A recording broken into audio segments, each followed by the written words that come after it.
Mangkir diperiksa, polisi bakal terbitkan surat perintah jemput paksa Nindi Ayunda dan Dito Mahendra. Kapolres Jakarta Selatan, Kombes Budi Herdi menyebut akan membuat surat perintah penjemputan paksa terhadap penyanyi Nindi Ayunda. Langkah itu dilakukan lantaran Nindi telah mangkir 2 kali dari panggilan penyidik Polres Jakarta Selatan dalam kasus penculikan dan penyekapan yang diduga dilakukan Nindi Ayunda.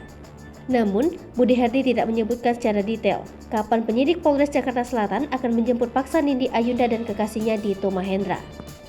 Seperti diketahui, Nindi Ayunda telah 2 kali mangkir dari panggilan penyidik Polres Jakarta Selatan, yaitu pada Jumat 8 Juli dan Jumat 15 Juli.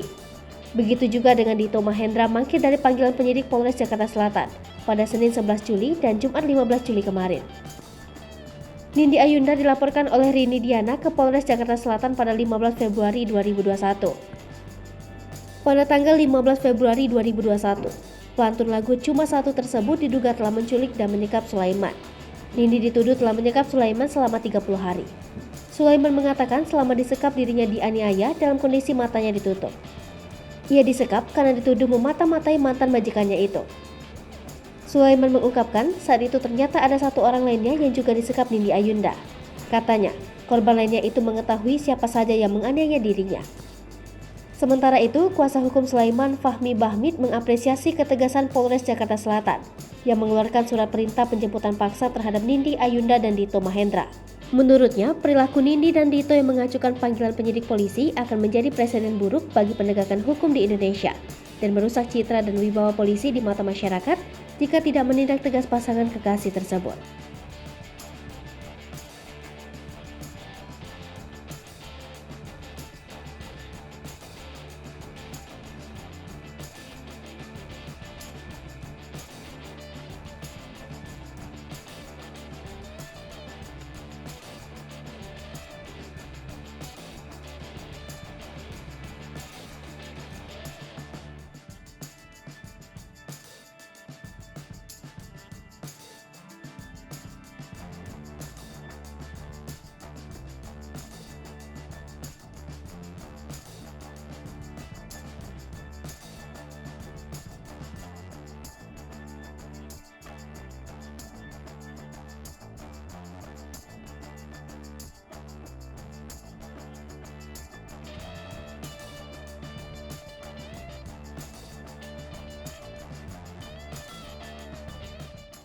Hai pemirsa Sri Popo TV, jangan lupa komen, like, dan subscribe, serta tonton